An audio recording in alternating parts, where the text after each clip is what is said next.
Hello and welcome to my Autism Ally podcast, where we come together to share helpful information about autism. Today's episode is brought to you by 1079 and Parker Towing. In this episode, we're going to speak with Brooke about raising those on the spectrum. Hello, Brooke. Hello. Hey, so why don't you tell us a little bit about yourself and your child or children on the spectrum? Sure. My name is Brooke, and I'm originally from West Lafayette, Indiana. I grew up on Purdue University's campus. My high school was basically on the campus, and I went to school with professors' kids from all over the world. And my dad was an engineer, and Purdue's an engineering school. So I'm used to being around engineers. And then when I went to Purdue, I, was around people who studied that. And then I went on later to work for 10 years as an administration at Purdue University. And I met my husband out of college, and he went to Purdue, and he's an engineer, and he got a job there in Lafayette. So we lived in Lafayette until he got a job here in Fort Wayne, where he's originally from. And we moved here from West Lafayette about 6 years ago. And my twins, I've got 3 children. My oldest is 12, and my twins just turned 8. And I have boy-girl twins. And when we moved here, the twins were 2. And I think James was 5 or 6. So I had my hands full with picking up our life there and bringing it here and having not just one toddler, but 2 toddlers and their terrible twos. So things kind of got wild. But I quit working at Purdue when I moved here, and I've been a stay-at-home mom for the last 6 years. I think those are the highlights. That's great. So you kind of mentioned, but how old was your child when they were diagnosed with autism? So I have, as I said earlier, 3 children, and all 3 are actually on spectrum. My twin son was the first one to get diagnosed. When we moved here, there was a lot going on, and I wasn't around a lot of people. Just kind of isolated with the twins at home, adjusting to being a stay-at-home mom. I didn't have any friends. And I took them to the park one day, and I noticed that my twin son wasn't like all the other children his age at the park. He wasn't playing like they were. He wasn't talking like they were. It just was very obvious to me that something wasn't right. My mom instinct kind of kicked in, and I'm fortunate enough that I have 2 very close friends that I've known for a great deal of my life, who have children on spectrum, older children. They're like 15, 16 now. And not by any means do I know what their experience has fully been like, but I've been kind of on the sidelines watching. And so I knew a little bit about autism because of that. And so it crossed my mind that maybe there was something wrong with him in his development. That was when I realized that Conrad was struggling. And I didn't realize until a year later that Heidi was also struggling. So autism looks a lot different in girls. And Definitely. I think that's why the ratio is what it is, with more boys being diagnosed, because it's much harder to see in girls. And I think a lot of girls go undiagnosed. Definitely. Older son, I was struggling socially. And so as I quickly educated myself on all things autism, I started being concerned with some of the things that James was doing or experiencing. And sure enough, he is also on spectrum, high functioning Asperger's, which is now just all called autism. Yeah. Yeah. So, but it's weird because my twin son is moderately to severely impaired. Mhm. And at first was non-verbal at one point. And it's weird to say that he is autistic, and then I have my other son who's very high functioning, no speech impairment, and to call him the same thing is kind of hairy to me. I mean, I get why they do it, but I wouldn't say that Conrad and James are the same thing, if that Right. makes sense. No, it does. And I think, when they took Asperger's out, it was kind of a lot of us, because my son's also that way. And I think it was just kind of jarring, because it was like they are different enough that it just seems weird to put them all under that. But I get it. They then say, what level are they severe, 1, 2, or 3. But it just, I don't know. I had the same feeling. Well, I understand the 1, 2, or 3 thing for insurance purposes, but again, you can't really put autism in a box. Yes. I feel like there are things that James really struggles with on the same level of something that Conrad struggles with. They're just in different ways. And then I would say, okay, well, James is a level 3 when it comes to social cues. Yep. Where Conrad is a level 1. It just, I think you could argue that whole system too, but I get why they do it. I don't think you can put autism in a box. I agree. So do you tell your kids they have autism? Do they know? Do they understand? Yeah. No, we're a really open family. I really feel like I really want my kids to own it, identify with it. I want them to be educated on it. I want to really equip them with all the things they need and all the knowledge they need. And I want them to have good self-esteem. And it's certainly not a death sentence. It's not anything like that. And I feel like the more education and awareness I bring them really actually empowers them. And to explain to my kids, there's a great video on YouTube called, I think it's Make Amazing Things Happen. And it's a short video. It's good for kids. It's good for adults. It's very well done. And it explains autism perfectly. And so I used that video to explain to my kids what was going on and why they were having some struggles. And it was really effective. And I've even forwarded that video to the schools, and they liked it so much that they used it as a resource too. That's awesome. I love that you're helping educate not just your children, but also the school that they attend. What kind of activities or stages in life that you have seen for your family that have been a struggle? Well, in the beginning, everything was a struggle. Right?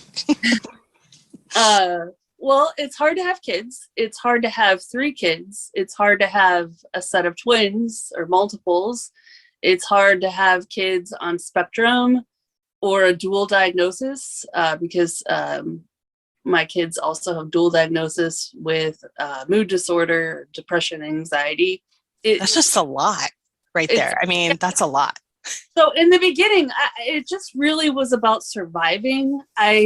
We really didn't do much. In fact, we're just now starting to venture out and try some things again, because in the beginning, before Conrad had ABA, his behaviors were so bad that we really couldn't go anywhere without causing a scene. And of course, when you have twins that are 2, it's already difficult to go anywhere. I mean, you've got 2 toddlers tearing down the house. So for a long time, we really didn't go anywhere. But ABA really helped my son control and learn how to properly behave. And as his behavior improved, we were able to do a little bit more. But we have gotten so used to not doing anything that we almost have to remind ourselves to get out there, I think everybody's had that, right? I mean, with COVID COVID was a whole nother factor, but it was funny though, because like everyone was so like, well, we can't go anywhere. We can't do. And to me and my husband, it was like, well, this is just another day for us. Like, we don't do anything anyway. So, you know.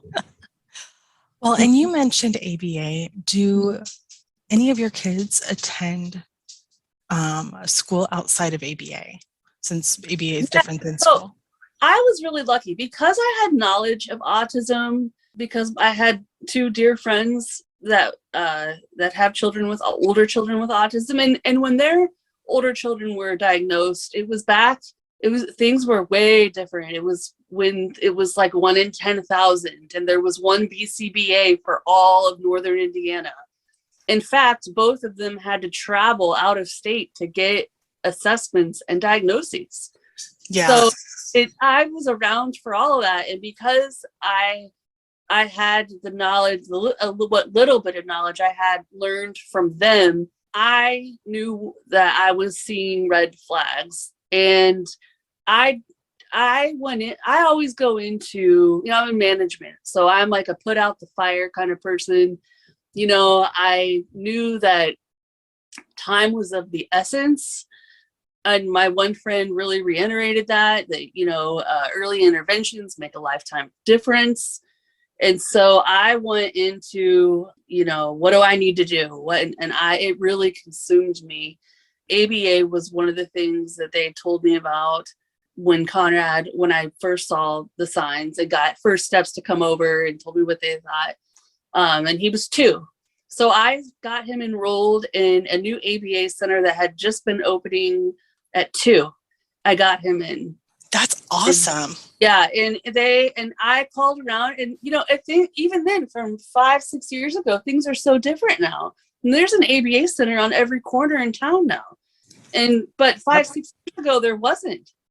And some weren't taking as young as 2. They would say they had to be 5 or older. And that was the issue I was running into with some of the ABA clinics that I had toured. Also, I had trouble at first finding a doctor that would agree to give Conrad an assessment at 2 years old. In fact, one of the most popular doctors that people see in this area told me that she refused to give him an assessment until he was 3 or 4. And in my opinion, that's really negligent. I mean, I didn't understand why, but thankfully I found another doctor who was trained to diagnose from infancy, and I was able somehow, it really consumed me. I mean, I would wake up in the morning, I was on the phone all day. I was calling to see if people had cancellations, because everything was booked out at that time over a year. Mm-hmm. And I just knew I didn't have a year to waste for Conrad. By the grace of God, I was able to get him into an ABA center that had just opened. So they were taking new clients. They accepted my BCBA was wonderful. She was happy to have Conrad at 2. They really accommodated him when it came to his needs, like nap time and stuff like that. Yeah. So he started ABA at 2. And then I really went heavy. I did 40 hours of ABA. Mm-hmm. Until it was time to go to kindergarten. And it's the ABA that I contribute to him being able to go to school when it was time. Without that ABA, he wouldn't have had the correct behaviors. He wouldn't be able to talk because he was nonverbal when he started. And he wouldn't be potty trained. I mean, all the things you need to have to go to school, he wouldn't have had he not had that intense ABA for those years before kindergarten. Mm-hmm. Did you guys use First Steps? We did. So I was so lucky because my 2 friends were really able to walk me through the entire, process of what to do when you see red flags. And I have to say that one of the most heartbreaking things, or gut-wrenching, at least for my husband and I, was that Conrad, up until 2, had speech and was doing all the things he was mostly supposed to do, and then he went through a regression. Regression is when I saw the red flags. And when you have a child that all of a sudden stops doing things like saying the words that he can say and His personality changes day by day, very slowly. It's very, very painful. My friends were able to walk me through the process of what you do, once you suspect something. And first steps was the first thing that they told me to contact, because they come to your house, they do a bunch of tests, they do an overview, and they tell you what they see. It's a new set of eyes with some experience on seeing red flags. And for those littles, I love that they concentrate on the littles. Yeah. Yeah. So, I don't know if it's that way now, but I would suggest if someone was seeing red flags, that the first thing you do is you go to your pediatrician, you tell them your concerns, and then they send a referral over to First Steps, and First Steps comes to your house and does assessments. Have you had any other interesting medical professionals outside of that autism that maybe you had to do some teaching of what autism is? So shocked at how little doctors know about autism, especially when the CDC has declared an epidemic. What is it, 1 in 49 now? Or I think it's 1 in 44. 48? I don't remember. Yeah. And, we were new in town, and I was at the same time trying to get connected to all the doctors as first-time patients, and you have to wait weeks to get your first appointment in. And I was really hounding people. I don't have that time to wait. I got into, plus the area is growing so rapidly that they can't keep up with the number of people that need appointments. So everybody's booked out. Yeah. But I got into this pediatrician who was older, like maybe even past retirement age, but he had very old school thoughts about autism. And when I told him what I was seeing and things that were very obvious that you could look at Conrad, the difference between Conrad and my other two is that he kind of wears autism, right? He's got like classic autism. So he flaps his hand, he stems, he does things that are very obvious. If you look at him and you know what you're looking at, that is very obvious that he has autism. And the pediatrician told me that that he wouldn't give me a referral to a doctor who could do an assessment, a proper assessment, and diagnose, that I would be hurting him by labeling him with autism for the rest of his life. And he was really against it. And I couldn't believe it. And of course, my husband's grabbing onto every word because he doesn't want anything to be wrong with our child. So then my husband thinks that I'm making a big deal out of nothing. We left that appointment. I said, I don't believe this guy. We need a second opinion. My mom, again, my mom instinct told me that this was wrong. Mm-hmm. And you need to listen to that as a parent. Like as a mom, if you feel that, do something. I did, but the only thing that I can say is that when I told some of my friends about that experience, that they said that it might have been because he also was on spectrum, and he had personal opinion and issues on it. So I don't know, but I went to a different doctor. But also, what skin was it off his back to give me a referral if I asked for one? But he wouldn't do it. But he wasted my time. Again, I'm on a time crunch here. Conrad needs help now. And so I got into a different pediatrician who right away referred me to, a doctor. And you can't just see any doctor for a proper diagnosis that insurance accepts. At least back then you couldn't. Mm-hmm. And I was just lucky. God just put me right where I needed to be, because the ABA place was down the street. There's 3 doctors here in town that qualify, that insurance accepts their diagnoses. They all live within 10 miles of me. That's nice. Yeah. So I was really blessed that I didn't have to travel, far like my other friends did to get a diagnosis done. Did you take all 3, or did you just do Conrad first? No, Conrad really, really consumed me because it was so in your face. And it was so, when he went through regression, it was so apparent. And I hate to say it, but my other kids sort of got sidelined because all my energy was about getting Conrad help, because especially back then, and I can't imagine what it was like for my other two friends, but 6 years ago, I literally would wake up and I would fight all day to get him help, on the phone with whoever, to refer to whoever, to get an appointment here, to, it just was, and you're on hold for a long time. And then there's insurance. I was dealing with insurance to get them to cover ABA, and they only wanted to cover so many hours, and I had to fight that. And so unfortunately, my other children sort of took a back seat because Conrad was my main focus. Mm-hmm.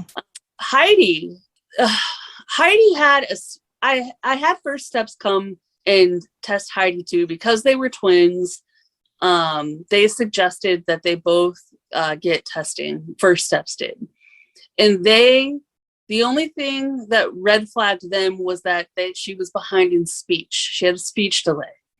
So I did have her and Conrad in speech therapy with the school system, and also, not the school system at that time, with First Steps. And then also I did it privately with Parkview.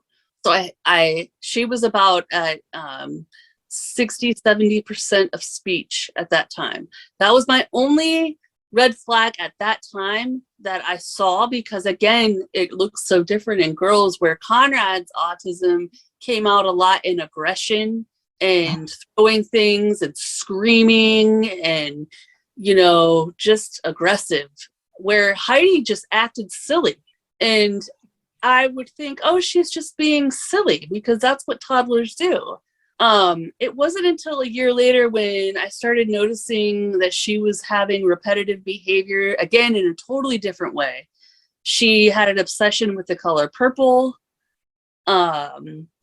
She asked for a cookie and we didn't have any cookies, I couldn't get her to understand that her just repeating the question wouldn't make them appear. And you know what I mean? Like, she would just keep asking it for an hour or more. So she was having behaviors, they were just so different than Conrad's that my light didn't go off right away. So when my light did go off, and it's funny how I ask any autism mom, they'll tell you the moments that it hit them. Uh-huh. She was playing with a dollhouse, and instead of playing typically with the dollhouse, she had put all the furniture in one room, all the dolls in another room, and she was grouping. Yep. With the dollhouse. And I only knew what grouping was because Conrad did that with balls and he lined up his food. And in that moment, I said, oh my gosh, she has autism. And and it's so funny because I was already connected in the system because of Conrad. I mean, I had him in music therapy, rec therapy. I had done the waiver. I was in OT. I was in everything I could be in. I think I realized at like 8 a.m. that morning that she had autism. And by 7 p.m., I had everything set up for her, for her care. Oh, that's awesome. I know, it's so funny because people don't realize, like, when you have an individual on the spectrum, and once you understand autism as it is, you kind of see quirks in people and you're like, they could be. Well, so, fast forward then to my husband, because, my husband had a really hard time accepting that this was what it was. And I didn't understand why he was having such a hard time other than wanting to be in denial, but he was really struggling. And as I quickly educated myself over, a year's time or whatever, and then he educated himself, I said, Ben, I really think you're on the spectrum. And it just dawned on him. And he said, I think you're right. He's like, I always have known I was different growing up and struggled socially and was more of an introvert. And most engineers are. I always laugh because my dad's an engineer. I always say engineers are like a breed of people. And it's a perfect job for them. They can super focus on what they're interested in. They don't have to deal with people. It requires high intelligence. And so I said, how do you feel about going in and getting assessment? And he was up for it. He was down. Oh. So he went in, he did a full-on assessment, and he, sure enough, ADHD, Asperger's, he tested for all that stuff, and he was relieved. He said, I finally have an answer to the things that never made sense to me. And now I have an answer. And ever since then, he has grown not only as a person and with his personal relationships, but he has grown at work so much. He's been promoted. It's like he's thriving now because he has more self-awareness, Yeah, for sure. See, and you have so many different journeys, from Conrad to your daughter to your husband. I think you are in a house full of autism. That is your life. It is my life. It's I've left my career. I'm not going back. My kids need me available 24/7. And I'm dedicated to bringing awareness, raising my children, equipping them with the tools and the knowledge that they need to live their best life. That's what I really want is I want my kids to be able to say, okay, this is a piece of me, but I've learned how to live my best life regardless. And I don't want them to have to do all this groundwork like I've had to do and spend my days doing. I want them to already know it so that they can then pursue wonderful things. And Ben is a really great, I always tell Ben, they're watching you. And if they know that you're on spectrum too, then if they see it, they can be it. You're a successful engineer. You provide for our family. And so I don't ever want my kids to be like, I can't do that because I'm autistic, Yes. I told my kids that as soon as we told him that he had autism, that was my biggest thing. It's like, you can't use that as a crutch. I'm like, yes, you have it and you should understand what that looks like for you, but don't use it as your way of getting out of something. Yeah. I also remind my kids the many gifts that come with being on spectrum. Mm-hmm. All my kids have very high IQs in the superior range. They all struggle with language and reading, which is a piece of autism. It doesn't, they're in the above average range, but it doesn't match the superior range of everything else. So that causes issues sometimes. Plus reading is like a foundation of learning. But, we've got tutors for that and they're working on it. I tell my oldest son, autism is a gift in a lot of ways because you are a very talented artist. You're very talented in math and science. And if you channel your strengths the right way, big things can happen, and not dwell on the things that you can't be or you can't do, or, like, is he going to go to college and be in communications? Probably not. But he might go to Purdue like his dad and do civil engineering or electrical engineering or, something like that and be good at it. What do you wish you knew back when this all started for you and your autism journey? Well, again, I was so blessed that I had two. And when I say close friends, I mean, I've known these friends since I was 16, 17 years old. And so I was so blessed to have them to walk me through all things autism and like how, in the beginning I was grieving. I was just lucky to have people to walk me through the whole journey and be there with me, providing support. And I had family members and stuff that supported me too, but not in the way that they did because they're living it. And they taught me how to live with it too. In fact, that's one of the things that one of them said to me was, I'm living with it and you will be able to live with it too. And when I say I was grieving, I had a lot of emotions, but again, I knew that my kids didn't have time for me to sit here and like grieving in my basement wasn't going to help Conrad talk.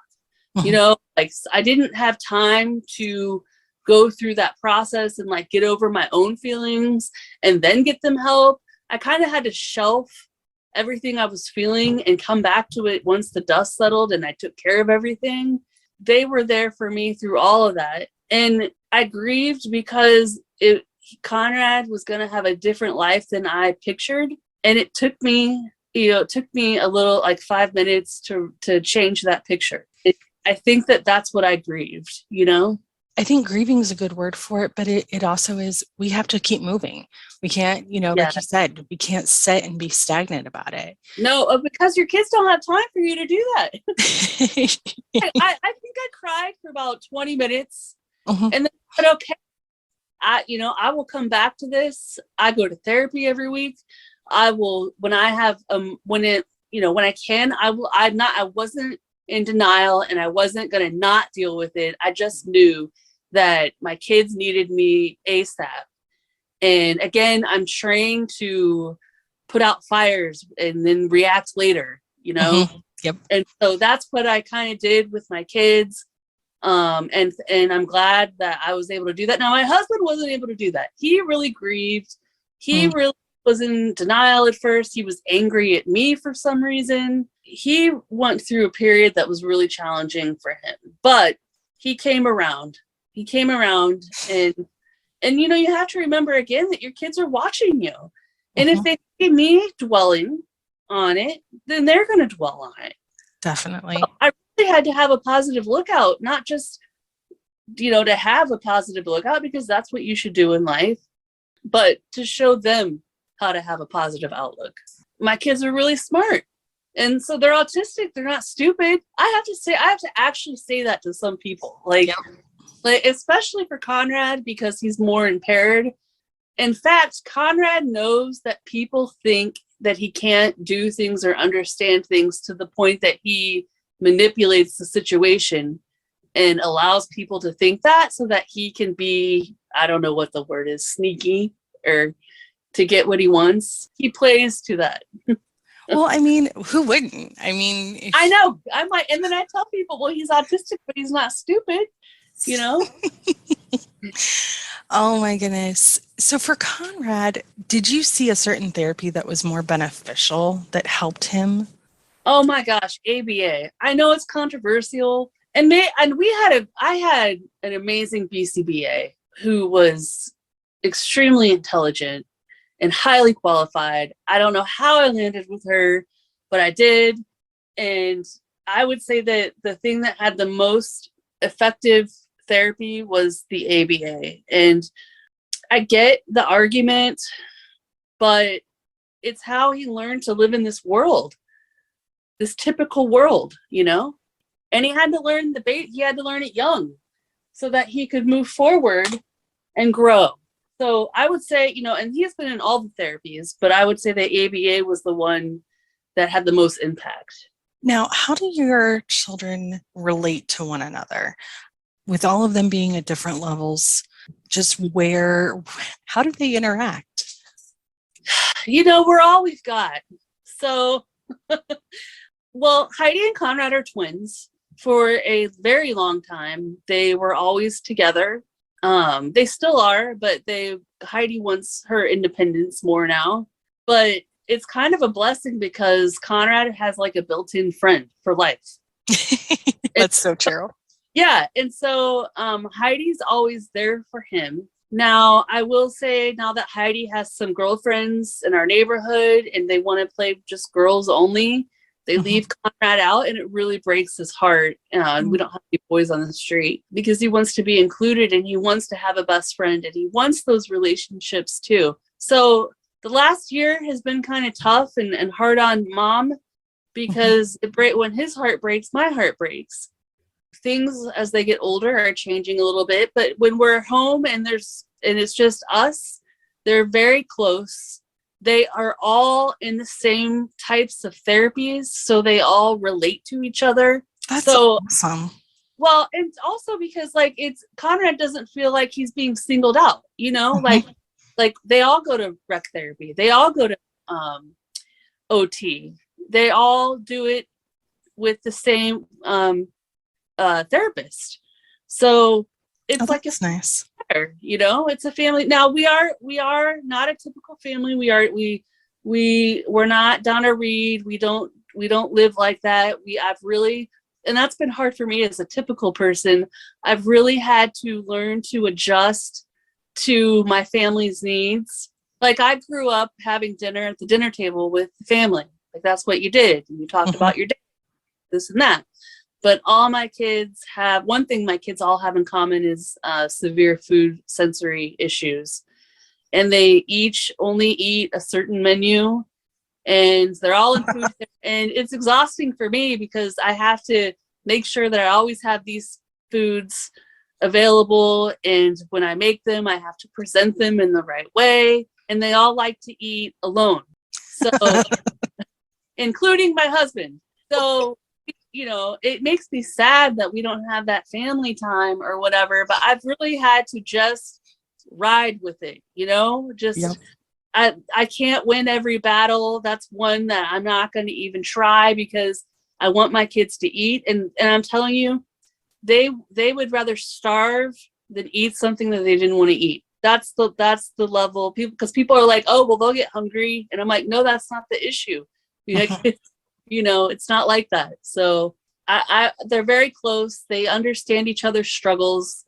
They're understanding that. I mean, they fight like normal kids, When the twins went to school, first grade was kind of tough because I separated them into different classes, the twins. And Conrad started out in gen ed. Conrad would be having a behavior in the hallway and screaming, and Heidi would get up out of her seat concerned and go to the door and, ask what was wrong with her twin brother. And it was just distracting to Heidi. And then Heidi started to feel embarrassed a little bit, like people didn't understand what. And so it's a long story, but Conrad, it was necessary to move him to the special ed class at a different school. So now all three of them go to a different school, which is a lot too. I was just say that's just a lot in general. I mean, it's a lot. Yeah, people don't understand. People will be like, your child's Chromebook was dead this morning. And I'm like, the things that I let the ball drop on are things that I just like can't stay on top of, which one of them is keeping a Chromebook charged, because I'm dealing with so many other things that are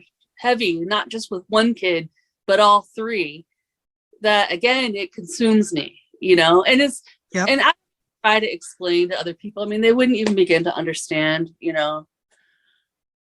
No, I agree. I think, everyone, when you are in that, those that don't deal with it, don't understand the struggle. And you had three individuals. So I commend it. And they have dual diagnosis. They struggle with anxiety and depression. My oldest with mood disorder, and the ASD spectrum and the mental spectrum kind of fuel each other's fire. So all my kids are in cognitive therapy. I believe it takes a little bit of everything to live your best life. So you can't just take the medicine. You have to do the work that goes along with it. So I really, as a mom, I struggle a little bit. I really make my kids work hard. I make them work hard in their therapies because I believe that hard work pays off. And I'm seeing that now. With a lot of people criticize me with how much ABA I put Conrad through, but because of that, he can talk fairly decent. And I would think that Conrad would prefer to be able to talk versus not be able to talk for long-term quality of life. So, my kids work hard for being kids. Nope, I understand that wholeheartely. Have you thought about puberty yet? Oh my gosh, yes. I'm terrified. Yeah, thankfully, I have two near and dear friends who already have experienced the start of the teenage years with autism, and they tell me stories and techniques and how they deal with it, and I'm so very thankful because I'm terrified. I have talked to the counselors about it, but it's going to happen, I'm a little more scared about Conrad because I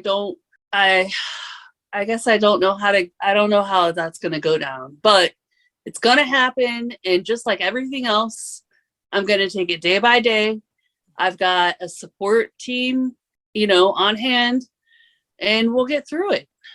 Definitely. And I think having that circle of people, not just the medical, but also having the friends who've gone through it, even Yeah. if they are with older, that you're learning, the mistakes they made, you learn from them what not to do or what worked for them. But maybe that what didn't work for them will work for you. But at least it's having someone that you can be like, I'm beating my head against the wall because I'm not getting somewhere. And then they can help you find a new resource or they know something that you just hadn't known about yet. Yeah, and I would say the only challenges I've had with my close friends is because they did get diagnoses in a different era than I did. I mean, literally, 1 in 10,000. One of them had to fly to New York to get an assessment and a diagnosis. The other one had to drive, I don't know, to Wisconsin or something crazy like that, like 8 hours.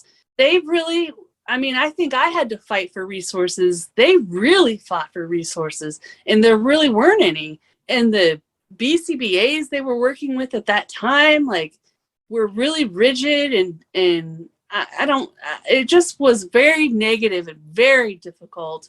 I am lucky that I didn't have to experience what they did with the epidemic that's happened and how things have changed so much. I can see where their views may be a little bit different because children are very impaired. I could see where maybe they would think that people are overdiagnosed these days compared to what the trauma they went through. There's maybe some different perspective then because my diagnoses came in what I just think of as a different era. Like the waiver used to take 7 years to get approved. Yep, minimum. I mean, it was even 16 years at one point. Well, they waited 7 years to get waiver coverage. I waited 7 months. I mean, that's just an example of like what they had to deal with, and then while they waited that 7 years, had to come up with a way to pay for all the things that insurance wouldn't cover. Yep. It's crazy. So I am lucky, but again, I can't say that our experiences are the same because they just aren't. What they experienced isn't nearly what I experienced. Have you thought about life after parents are no longer? Have you guys talked about? Yes. I'll tell you, we talk about everything in my household. I mean, I don't know why we're like, well, I guess I'm like that. So everyone else follows suit. We talk about it all. There's really not a whole lot that shocks me anymore. I have just been through a lot, and our plan is that we've talked about it with James too. And the more I talk about these difficult subjects and that make people uncomfortable, like my kids, like or it's like talking about death. Nobody wants to talk about it. It's hard to talk about. It's uncomfortable. But the more I talk about it, like the less power it has. You know what I mean? Yes, for sure. Yeah. So the fact that I talk about death being a part of life, even though it's kind of an oxymoron, and we have our faith and our church as foundation to help, aid these hard things and these harsh realities along. I'm really equipping James to be like the caregiver for Conrad should that day come or when that day comes, and Heidi as well, because Conrad will never be able to drive. He will never be able to live on his own. I mean, I don't know what the future holds, but as of now, I know that these are things he won't be able to do. And so I'm really relying on my kids, and I'm teaching them, we all help take care of each other, but we all especially help to take care of Conrad. We always have, and we always will. So I'm really relying on my other children to step in if needed. Yeah, for sure. No, I'm the same way. Well, my last question at the end of our podcast, we always do this lovely section of what is you may be an autism parent if you had to come up with one, what would you say yours would be?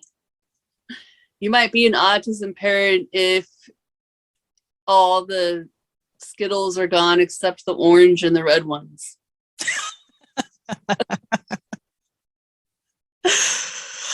Oh, I remember those days. So fun. Ours was M&Ms, so I understand. Yeah. Oh, well, thank you, Brooke, for being on our podcast. We will definitely put in the links into the show notes for the video of Make This Happen. Thank you again for sharing your story. Yeah, no, thank you for having me. I love to talk about my own experiences with this and in hopes that it helps someone else who's going through it. My Autism Allies Autism Acceptance Walk returns to the Allen County Fairgrounds Sunday, September 11th from noon to 4. It's an afternoon of activities and resources for the whole family, including supports for those on the autism spectrum. Food trucks, a vendor fair, pony rides, face painting, sensory play, balloon artists, and much more. And it's all free to attend. The Autism Acceptance Walk at the Allen County Fairgrounds, September 11th from noon to 4. Visit myautismally.org for more info. Presented by Hot 1079. With over 88 years in business and over 100 trucks on the road, Parker Towing and Recovery is available for any and all of your towing needs. From light to heavy duty towing, recovery work, hauling equipment, roll-offs, or regular roadside needs, Parker Towing and Recovery is here to keep Fort Wayne moving. Their dispatch center is open 24 hours a day to assist you. Give them a call at 260-485-9014. Parker Towing and Recovering, keeping Fort Wayne hooked. Thanks for listening. Please stay connected with us on Facebook, Instagram, and sign up for our newsletter at myautismally.org. Talk with you next time at the My Autism Ally podcast.